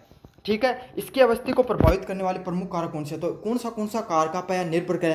क्यों बड़ो उद्योग है, हर कठे तो थे लोक उद्योग कौन देखोगा, ऐ की जगह देखो जो मान लिया झारखंड में ज़्यादा है, समझ आ गया आपको, छत्तीसगढ़ हो गई, उड़ीसा की उठीन की साइड में ज़्यादा है, भाई राजस्थान में क्यों को नहीं। आज ये चीज़ का बारे में आपा पढ़ाई करांगा, है ना। तो सोचो कि माला गाँव में कहें कौन लाग रहे हो उद्योग, तो आप बेरो पार जाओ क्यों कौन लाग लो। पहले कच्चे माल की उपलब्धता, तो कोई भी चीज़ बनाने के लिए तो हरकन क्यों होनी चाहिए, कच्चो माल तो होना चाहिए। नई माल हो जाए कि चीज़ बना दो कहते, सीधी बात है ना। रोटी बनाने के लिए कम से कम घर आटो तो होना चाहिए ना, तो बस बाई बात है ना। लो एस्क कोयला और चूना पत्थर आदि प्रमुख कच्चे माल हैं। तो भाई लो को देख जो उद्योग है, उन पहली चीज़ की जरूरत पड़ेगी, पहली चीज़ पड़ेगी लो तो होना ही चाहिए, नहीं तो लो को उद्योग चलाओ। फिर कोयलो, भाई भट्ठी चलाऊंगा उन पिघलान के लिए, तो भट्ठी चलाने के लिए कोयलो चाहिए ना। हाँ, तो लाइम स्टोन भी, चूना पत्थर भी उसके अंदर होना चाहिए। सब क्या प्रमुख कच्चे माल में आते हैं। इनकी भारी मात्रा में प्रयोग हो रही है, इनको प्रयोग है भी कोई नहीं कि छोटे मोटे उपयोग में होगी, कि बड़े स्तर पर इनको प्रयोग हुआ है। तो इकले उठे जो आसपास ही उठे के निकलना चाहिए, आपके सामने वो कच्चो माल है निकलना चाहिए, मतलब लो की खान होनी चाहिए उठे आसपास में। ये झारखंड और छत्तीसगढ़ में लो अयस्क और कोयले की उपलब्धता के कारण वहाँ पे लो इस्पात उद्योग स्थापित हुए। तो सबसे ज़्यादा झारखंड और जो छत्तीसगढ़ है उठे क्या है, सब ज़्यादा लो इस्पात पाए जाए, तो उठे हन सब का के उद्योग ही वह विकसित होगा। अगले वाला क्या है, ऊर्जा संसाधन। इस्पात निर्माण में अत्यधिक ऊर्जा का निर्माण होती है। अब थान बेरो लो भट्ठी को काम होगा तो क्या होगा, उन पिंगलान के लो जल्दी से पिंगले तो आज कोई नहीं, बहुत टाइम लगे ना, तो उन पिंगलान के बहुत ज़्यादा ऊर्जा की जरूरत पड़े, तो वो बहुत ज़्यादा ऊर्जा की जो उपयोग पड़े है, इकले उठे के ऊर्जा का स्रोत होना भी जरूरी है। जिकले क्या है भाई, सुलभ ऊर्जा, आराम से ऊर्जा उपलब्ध जाए, मतलब आया की जगह जठे के तो कोयलो निकला तो ठीक है कि भाई कोयला से संबंधी बिजली घर बनाए हुए हैं, या फिर जल विद्युत को यंत्र हुए आया का जठे बहुत आसानी से बिजली भी मिल जा, वया की जगह आप स्थापित कर सका हाँ आया को उद्योग। अगले वाला क्या, जल स्रोत। तो इन कारखानों में शीतलन, बॉयलन एवं अन्य प्रक्रिया के लिए जल आवश्यक है। अब थे क्या करो, जो लो है उन पिंगला तो लियो, अब पिंगलान के बाद में भाई उन ठंडो भी तो करना पड़ेगा ना, और ठंडो लो ना, ठंडो करना लगेगा इतना दिन में, तो जो 1 साल लाग जाएगी पूरी, मतलब 1 साल तो कौन लगा, लेकिन बहुत अधिक दिन निकल जाओ। 1 टन निकल रहा हो, तुम सोचो कितना टाइम लग जाओ। तो बॉयलर ठंडा करने के लिए ठंडो पानी की व्यवस्था भी होनी चाहिए, और पानी की व्यवस्था होने के लिए भाई पानी होना भी चाहिए, समझ में आ गई ना। सिर्फ ग्राउंड वाटर जो जल जमीन को पानी ऊपर निर्भर तो कौन रह सका, तो सिर्फ जो जमीन का पानी पे तो अपन निर्भर कौन रह सका, अपना के नदी नाला भी होना चाहिए, ताकि क्या कर सका और ज़्यादा उठे से पानी वगैरह निकाल सका। अगला क्या, परिवहन की सुविधा। तो भारी कच्चे माल और तैयार माल के परिवहन हेतु रेल, सड़क, जलमार्ग की आवश्यकता है। तो भाई कोई भी आप थे मान लो, तो लो तो बना लियो, लो को निर्माण तो कर ली, सिल्ली बना लियो कि कुछ भी जो भी बनाना चाहो वो बना लियो, लेकिन अब उन कारखाना में पटक के करोगे, उन पूरी दुनिया में लेके भी तो जाना है उन बेचने के लिए। तो क्या है, यहाँ का रास्ता भी मान लो कारखाना लगा दियो कोई पहाड़ के ऊपर, अब उन नीचे ले आओगा कट्ठे कोई साधन की व्यवस्था भी तो होनी चाहिए ना। तो यही है, यहाँ का जगह निर्माण करना उनको जठे आसानी से ट्रांसपोर्ट भी हो जाए। हाँ, तो भारी कच्चे माल व तैयार माल को परिवहन हेतु सुलभ रूप से रेल, सड़क, जलमार्ग की सुविधा भी होनी चाहिए। सूचित परिवहन व जिसकी लागत कम हो, तो यहाँ को मार्ग भी होना चाहिए जठे, क्योंकि अब रेलवे पूछ रही है तो रेलवे सबसे सस्तो अपना ट्रांसपोर्ट करके देश का है, तो यहाँ की व्यवस्था होनी चाहिए जठे सस्तो परिवहन भी मिल जाए अपना। अगले वाला पॉइंट क्या, बाजार की उपलब्धता। तो इस्पात के उद्योग में विभिन्न जैसे निर्माण, ऑटोमोबाइल, मशीन निर्माण में होता है, तो इसके आसपास बड़े केंद्र व बड़े शहर भी होने चाहिए। तो भाई अब सीधी बात है, लो निर्माण कर लियो, ट्रांसपोर्ट में दर भी दियो, लेकिन अब मान लियो थे जठे कारखानों लियो, और कारखानों 400-500 किलोमीटर दूर तक कि में कोई शहर ही को नहीं, तो उस जितना प्रॉफिट होगा वो तो सारा सारा ट्रांसपोर्ट में चले जाओ, थारे की कमाई होगी। तो यही बात है, आसपास से कोई बड़ो, अब जमशेदपुर जहाँ का बड़ा शहर है आसपास, तो उठे के कि आसपास थारा बड़ा शहर होना भी जरूरी है, ताकि थोड़ा बहुत तो उठे बेच के काम चल रहा है ना। तो यही है, जो ये बड़े बड़े जो केंद्र बनाए जाते हैं आसपास के बड़े शहरों के पास ही बनाए जाते हैं, और नहीं हो तो स्थापित कर दिया जाए बड़ा शहर। अगले क्या है, श्रमिकों की उपलब्धता। अब थाना भी बेरो है भाई, अगर सबसे ज़रूरी चीज़ क्या है कि कोई भी उद्योग चलाने के लिए श्रमिक तो होना चाहिए, मजदूर तो होना ही चाहिए, नहीं मजदूर होएगा जो उद्योग कहाँ चलेगा। तो यही है, श्रमिकों की उपलब्धता भी आपके पास होनी चाहिए, तभी उद्योग का वो बहुत अच्छे से चल सकता है। अगले वाला पॉइंट क्या है, सरकारी नीतियों का प्रोत्साहन होना। तो जैसे कि सरकार द्वारा, अब थाना बेरो सरकार टाइम टाइम पर उद्योगान छूट दिया है, सरकार अलग अलग प्रकार की योजना चलावा है, कुटीर उद्योगों के लिए अलग योजना चला रखी है ना, स्वावलंबन योजना होगी, आपके सामने विश्वकर्मा योजना होगी, तो आया की और भी योजनाएं, ये तो छोटी मोटी कुटीर उद्योग के लिए ही। तो कोई भी उद्योगन चलाने के लिए थोड़ा बहुत सरकार को प्रोत्साहन होना जरूरी हुआ है। तो यही है, सरकार द्वारा कर में छूट, ऋण, बिजली की दरों में छूट, इन सब चीज़ें मिलेंगी तो उद्योग है वो और ज़्यादा क्या होते हैं, और ज़्यादा विकसित होते हैं आसपास के क्षेत्र में। अब थान बेरो है, ये जो टाटा है ना, टाटा को प्लांट लागो पहले बंगाल में, फिर ममता बनर्जी बिर्च की बोलियो अया कहीं लगा देगा, बोले हमारा बंगाल में, बोलियो तो अह मैं कौन लागन दिया। फिर मोदी जी पूछा गुजरात में, बोले मार्कन है, जमीन मार्कन लो, और उठे सारा उद्योग लाके खड़ा कर दिया। अब सब थी भाई गुजरात में सारा उद्योग चला गया, थारा कर्म ही है कहा गया कठियाते उद्योग। ऐतिहासिक परिप्रेक्ष्य, कुछ स्थाप उद्योग उपनिवेशित काल या प्रारंभिक उद्योगीकरण काल में स्थापित हुए थे, जो आज भी यथावत है। अच्छा एक बात यह है, ये जो थारा लोअर स्टाफ को उद्योगों ने बहुत पुराना टाइम चलता रहा कतू, जब से इंडस्ट्रियल रिवोल्यूशन औद्योगिक क्रांति शुरुआत हुई थी ना, तब से सबसे पहले उद्योग कौन सा बना, लो और स्टाफ को उद्योग बने, और आज भी हण उद्योगों की बया स्थिति बनी हुई, आज भी सब आदमी ने हण उद्योगों की जरूरत है, समझ में आ गई। तो यही है, ये बहुत पुराना समय का उद्योग है, लेकिन आज भी हण की जरूरत बया की बया बनी हुई है। उदाहरण का रूप में समझाऊं, जब भिलाई इस्पात संयंत्र छत्तीसगढ़ के अंदर, तो लो एस्क दिल्ली हटजरा कोकिंग कोल जरिया जल शिवनाथ नदी और रेल सुविधा के कारण, क्यों कौन है, क्योंकि लो एस्क मिल रहा था कठे दिल्ली हटजरा कोल मिल रहा था जरिया के अंदर, जल मिल रहा था शिवनाथ नदी के कारण, और रेल सुविधा का कारण भिलाई जो इस्पात संयंत्र छत्तीसगढ़ के अंदर वो थाने की उपलब्धता हो रही है। तो हर चीज़ बता दी के अंदर भी थाने में कि कौन सी जगह क्या बन रही है।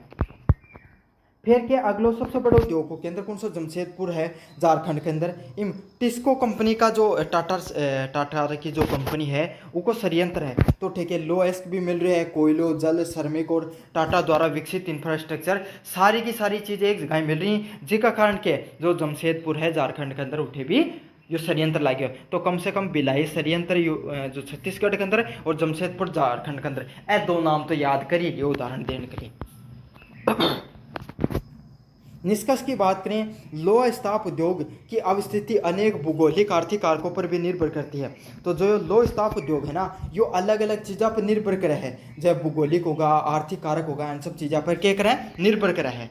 और संसाधन की निकटता, ऊर्जा, परिवहन, बाजार की नीति, इन सब चीज़ों के बीच में सामंजस्य से उद्योग की सफलता सुनिश्चित होती है। तो यही चीज़ है जो लो स्टाफ उद्योग है वह अनेक चीज़ों की जो भौगोलिक परिस्थिति उन पर निर्भर करे, आर्थिक कारक अपेक्षा पर भी निर्भर करे, और आसपास कितना मतलब ऊर्जा है, जो परिवहन होगा आसानी से परिवहन मिल रहा है, बाजार है, इन सब चीज़ों पर भी निर्भर मिला है। और जठे इन सब चीज़ें की एक साथ उपलब्धता बन जाए 19-20 उठे ही वह सब उद्योग है वह स्थापित हो जाएंगे। तो यही लो स्टाफ उद्योग से संबंधित पूरी चीज़ें वह मथन है समझाती है। चलो शुरू करते हैं अपन वीडियो को। भारत में कृषि क्या एक महत्वपूर्ण आर्थिक गतिविधि के नाम से जाना जाता है। तो भारत में जो कृषि होती है उसके जो फसलों के बारे में बताना है, तो कृषि के बारे में देखेंगे तो भारत में आपको पता है जब भारत आजाद हुआ था तब भारत की लगभग आपके सामने 65% से ज्यादा जनसंख्या किस पर निर्भर करती थी, सिर्फ कृषि पर निर्भर करती थी। और आज भी भारत की कुछ जो निर्भरता कम हुई है, हम सर्विस सेक्टर औद्योगिक क्षेत्र में अच्छा कर रहे हैं उस कारण, लेकिन अभी भी भारत की काफी जनसंख्या है जो किस पर निर्भर करती है, आपके सामने कृषि पर निर्भर करती है, और खास करके तो ग्रामीण क्षेत्र की तो सबसे ज्यादा निर्भर करती है। यहाँ पर विभिन्न प्रकार की जलवायु तथा मृदा परिस्थितियों के कारण फसलों में विविधता पाई जाती है। तो ये जो क्षेत्र है यहाँ पे अलग अलग प्रकार की जलवायु और जो मृदा है उसकी परिस्थितियों के कारण क्या फसलों में अलग अलग प्रकार की विविधता पाई जाती है। भारत में एक प्रकार की मिट्टी नहीं पाई जाती है, भारत में अलग अलग प्रकार की मिट्टी पाई जाती है। अगर आप देखो उत्तरी मैदानों क्षेत्र में तो जो जलद मृदा है वो पाई जाती है आपके सामने। अगर आप जो दक्कन के पठार है यहाँ पे काली लाल मिट्टी पाई जाती है। तटीय क्षेत्रों में आपके सामने लवणीय मिट्टी पाई जाती है। मरुस्थलीय क्षेत्र में आपके सामने जो मरुस्थलीय मिट्टी होती है आपके सामने भुरभुरी मिट्टी वो पाई जाती है। पर्वतीय क्षेत्रों में आपके सामने पर्वतीय मिट्टी पाई जाती है। तो अलग अलग मिट्टी के प्रकार होने के कारण अलग अलग प्रकार की जो फसलें हैं उनको उगाना संभव है। और भारत की जलवायु वो भी कुछ इस प्रकार की है कि हर क्षेत्र की जलवायु भी अलग है ना। अब अगर आप उत्तरी क्षेत्र की बात करो तो यहाँ पर सर्दियां ज्यादा पड़ती हैं। जो आपके सामने जो अगर आप दक्षिण के भारत में जाओगे तो वहां पे सर्दी इतनी ज्यादा नहीं होती है, सामान्य तापमान भी रहता है। समझ में आ गया। तो भारत की जलवायु भी ऐसी है जहां पर तापमान में भी जलवायु में भी विविधता देखने को मिलती है। इस कारण भारत में विविध फसलों में विविधता होना एक सामान्य सी बात है। फसलों को मुख्य रूप से 3 कृषि ऋतुओं में बांटा गया है। तो भारत में अगर फसलों की बात करें तो जो कृषि ऋतु हैं अलग अलग प्रकार की उनमें उनको बांटा गया, जैसे खरीफ, रबी और जायद फसलों में मुख्यतः इन तीनों को बांटा गया है। समझ में आ गया। तो 3 प्रमुख कृषि फसलें हैं उनके बारे में भी पढ़ेंगे अपन विस्तार से। सबसे जो पहले फसलें आती हैं वो आती हैं खरीफ की फसलें, है ना, जिनको कब बोया जाता है, जून जुलाई में बोया जाता है। अब जो मानसूनी सीजन की शुरुआत होती है भारत में जून में और काफी क्षेत्र में जुलाई में पहुंचता है, राजस्थान जैसे क्षेत्रों में तो वहां पर जुलाई में उसमें उनकी कृषि की जाती है। जैसे भारत में मानसून आता है तो उस समय बरसात के कारण, क्योंकि भारत का लगभग कृषि है वो किस पर निर्भर करती है आपके सामने, लगभग कृषि आपके सामने मानसून पर निर्भर करती है। तो जैसे मानसून आता है जमीन है उसमें जो बरसात के कारण नमी होती है उसके बाद में उसकी जुताई की जाती है। और इस फसल को जैसे भारत में ठंड जो का मौसम है, सर्दी का मौसम आता है उससे पहले सितंबर अक्टूबर में इसकी कटाई की जाती है। प्रमुख फसलों की बात करें और सबसे ज्यादा महत्वपूर्ण फसल है जिसे संबंधित प्रश्न अक्सर देखने को मिलता है, कौन सा है, चावल की फसल। समझ में आ गया। इससे संबंधित आपके सामने प्रश्न जरूर देखने को मिलता है, इसको भाई अच्छे से कर लेना।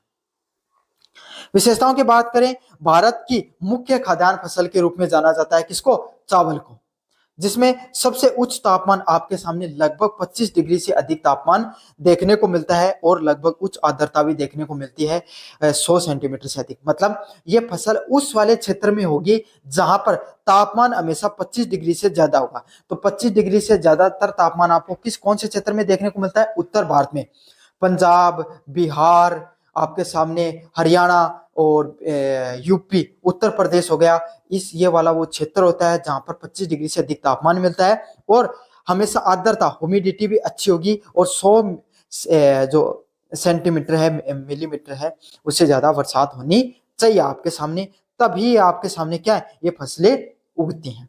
समझ में आ गए। तो ये सबसे ज्यादा तो महत्वपूर्ण पॉइंट है, तापमान अधिक होना चाहिए 25 डिग्री से अधिक और 100 सेंटीमीटर से अधिक वर्षा भी होनी चाहिए। इसके मुख्य उत्पादित क्षेत्रों की बात करें तो आपके सामने उत्तर भारत में खास करके ये सबसे ज्यादा देखने को मिलती है। कुछ भूभाग, दक्षिणी भूभाग में भी इसकी कृषि की जाती है जहां पर पानी की उपलब्धता सुगमता से देखने को मिलती है। काफी ज्यादा मात्रा में इसको पानी भी चाहिए, तो इसी क्षेत्र में इसका ये उत्पादित हो सकती है जहां पर सबसे ज्यादा बरसात होती है। पहला क्षेत्र है जहां पर ये अच्छे जिसका सबसे ज्यादा उत्पादन होता है वो पश्चिम बंगाल हो गया आपके सामने, फिर उत्तर प्रदेश, पंजाब, आंध्र प्रदेश, तमिलनाडु और आपके सामने बिहार, उड़ीसा में खास करके इसका क्या उत्पादन होता है। तो मुख्य क्षेत्र आपको पता है उत्तर प्रदेश, पंजाब, पश्चिम बंगाल और आपके सामने आंध्र प्रदेश और तमिलनाडु, वो प्रमुख क्षेत्र हैं जहां पर, और बिहार जहां पर सबसे ज्यादा चावल की कृषि है वो की जाती है, और इस भूभाग में आपके सामने मुख्यतः चावल को खाद्यान्न के रूप में खाया भी जाता है। समझ में आ गया। अगले वाली जो फसल है खरीफ फसलों में वो कौन सी है? मक्का की फसल। मक्का की फसल एक मोटे अनाज के रूप में जानी जाती है। इसका भी आपके सामने जो जून जुलाई में मानसून के बाद में इसको बोया जाता है, जिसको आपके सामने खाद्यान्न के रूप में, खाने के रूप में और विशेषकर तो इसको चारे के रूप में उपयोग में लिया जाता है। इसके लिए तापमान के लिए आपको, तापमान की बात करें तो 21 डिग्री से 27 डिग्री के बीच में, मतलब आपके सामने विशेषकर ठीक ठाक तापमान आपको इसको चाहिए, और हल्की वर्षा, मतलब बरसात की इसको ज्यादा जरूरत नहीं होती। राजस्थान जैसा जो दक्षिणी क्षेत्र है वहां पे मक्के की आपके सामने खेती होती है। ठीक ठाक आपको तापमान हो और आपके सामने अगर थोड़ी ठीक ठाक वर्षा होती है उस वाले क्षेत्र में आपको देखने को मिलती है। इसमें चावल जितनी बरसात की जरूरत नहीं होती है। उत्पादन क्षेत्र की बात करें तो कर्नाटक, उत्तर प्रदेश, मध्य प्रदेश, बिहार, आंध्र प्रदेश और राजस्थान में ये वाली फसलें उगाई जाती हैं। कौन सा क्षेत्र? कर्नाटक वाला क्षेत्र हो गया, उत्तर प्रदेश वाला क्षेत्र हो गया, मध्य प्रदेश और आंध्र प्रदेश और राजस्थान में मक्के की फसल होती है। अगले वाला है, अगला मोटा अनाज है वो इस समय बोया जाता है, वो कौन सा होता है? ज्वार की फसल को उगाया जाता है। मोटा अनाज की फसल है जहां पे कम वर्षा व उच्च तापमान वाले क्षेत्र में उगाई जाती है। तो आपके सामने ज्वार की जो फसल है आप सबको पता है कहां पर उगाई जाती है, जहां पर कम, मोटा अनाज की विशेषता यही होती है कि वो उस क्षेत्र में उगता है जहां पर आपके सामने कम बरसात देखने को मिलती है और उच्च तापमान होते हैं।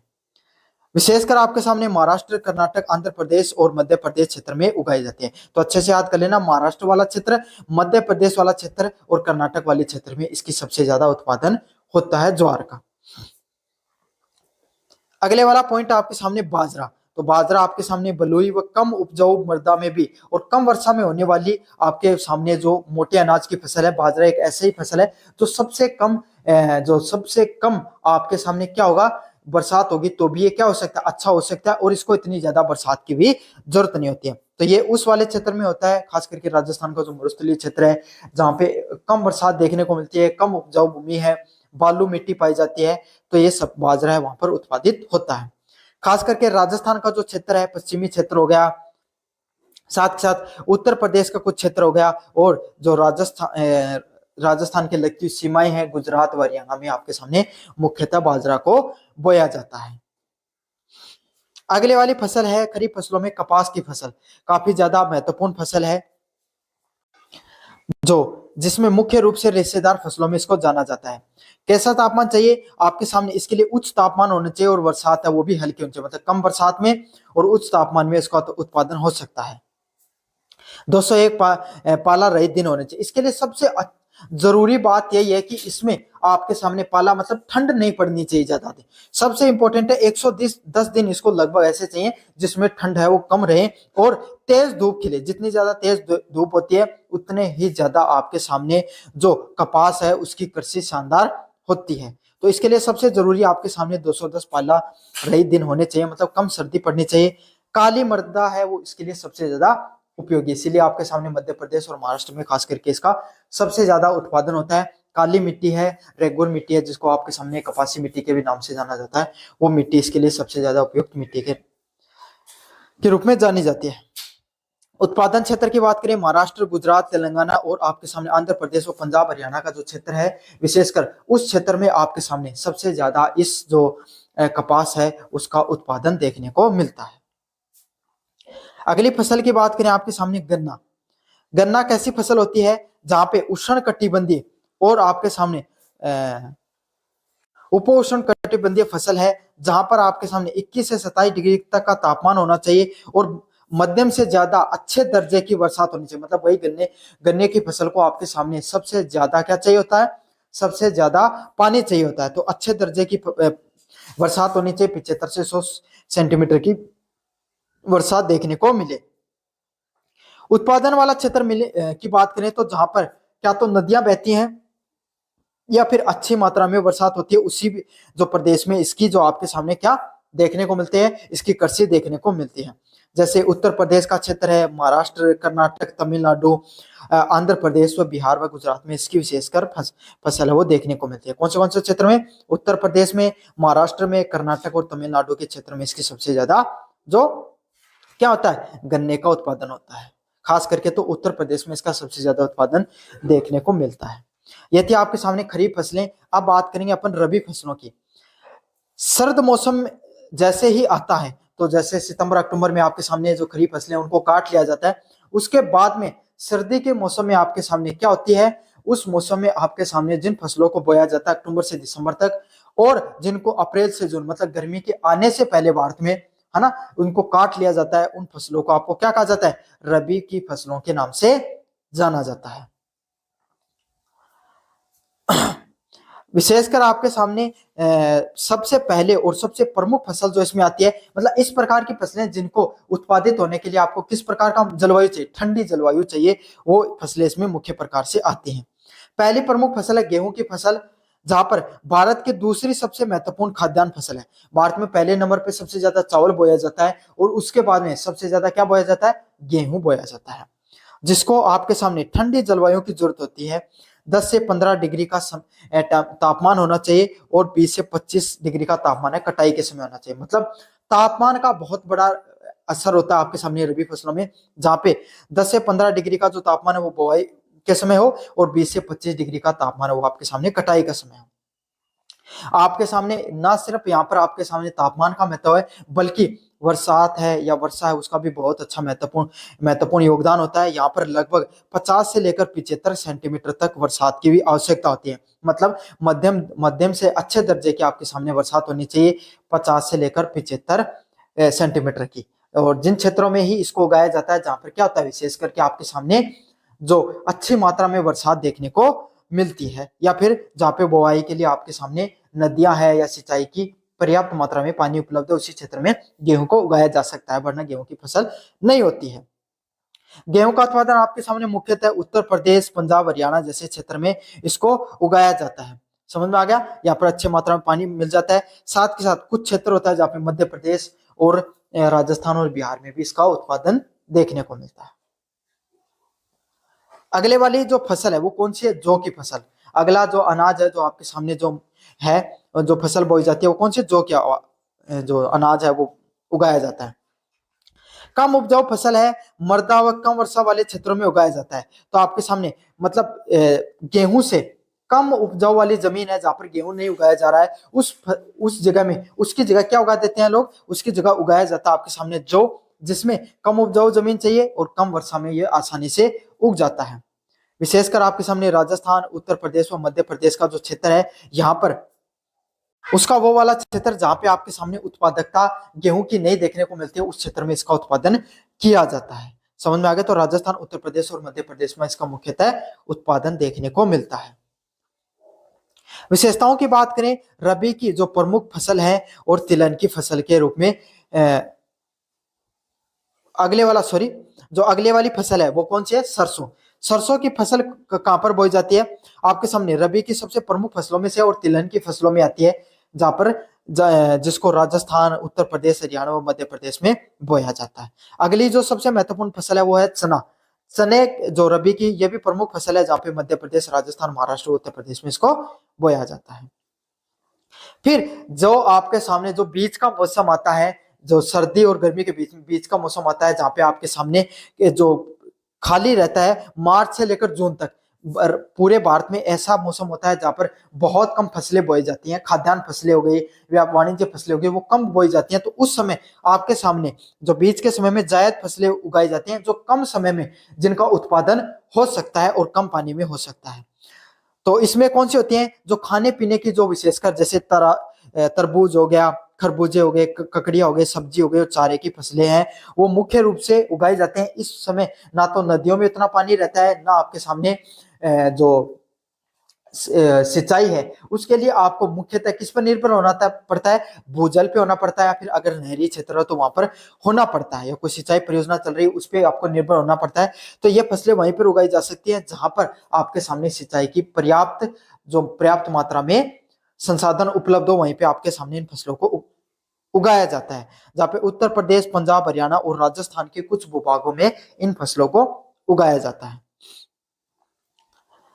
भारत में कृषि विविधता वाले देश में भौगोलिक व जलवायु जो विभिन्नताओं को दर्शाती है। आपके सामने जो भारत जैसा क्षेत्र है यहाँ पे कृषि की विविधता देखने को मिलती है और भौगोलिक व जलवायु आपके सामने विभिन्नताएं भी देखने को मिलती हैं। इन प्रमुख फसलों में अनेक विशिष्ट उत्पादन के क्षेत्र हैं जहां पर ज्ञान, कृषि नियोजन, खाद्य सुरक्षा नीतियां और ग्रामीण विकास कार्यक्रमों की आवश्यकता है। तो भारत जैसा देश है, यहाँ पे कृषि भूमि की कमी नहीं है, यहाँ की मिट्टी है वो भी ठीक ठाक उपजाऊ है, लेकिन हमें जरूरत है यहाँ पे भारत में तकनीक की और कम से कम जो मानसून है उस पर निर्भरता कम करने की, जिससे क्या हो भारत और अधिक जो खाद्यान्न है उसका उत्पादन कर पाए। तो ये थी भारत की कुछ प्रमुख जो फसलें हैं और उनके उत्पादन क्षेत्र के बारे में। काफी ज्यादा महत्वपूर्ण प्रश्न है। चावल और चाय वाला प्रश्न आपके सामने जो मुख्यतः देखने को मिलता है, अच्छे से करके चले जाना इन प्रश्नों को। अगर ये वाला प्रश्न आए तो मैंने लगभग इसका रिवीजन करवा दिया है। धन्यवाद।